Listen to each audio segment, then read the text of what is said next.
Another day beginning with airstrikes, and though it's Eid morning, there is nothing to celebrate on the Palestinian side, as Israeli Air Force continues to strike Gaza, with troops massing at the Gaza border and Palestinian militants pounding Israel with rockets in intense hostilities that have caused international concern. The Israeli military says it has called up 7,000 reservists and cancelled leave for all combat units.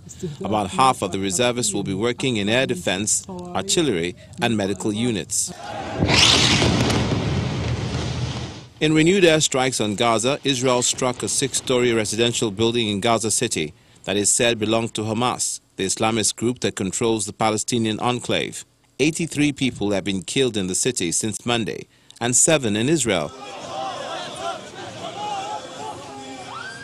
There are reports a 5-year-old Israeli boy from the border town of Sderot was killed on Wednesday evening when a rocket hit his building. One rocket fired from the Palestinians' enclave early today crashed into a building in Petah Tikva, near Israel's commercial capital of Tel Aviv, injuring 5 Israelis. Sirens blared in cities across southern Israel, sending thousands running for shelters. The airport remains closed, but open for cargo and private planes. Israeli Prime Minister Benjamin Netanyahu says Israel will continue striking Hamas while defending its citizens. Earlier today, hundreds of Hamas supporters attended a funeral procession for Hamas commanders killed by Israel, chanting for revenge and commending Hamas' armed wing.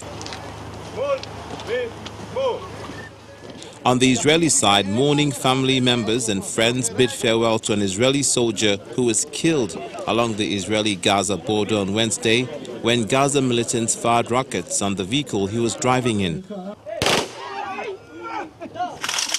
The latest violence followed a month of rising tension, though the conflict between Israel and the Palestinians has gone on for decades. Jews and Palestinians living in Palestine each wanted their own country there, and while the Jewish state of Israel was created on part of the land in a war in 1948, the Arabs who fled or were forced out became stateless Palestinians, and this has been a continuous source of conflict.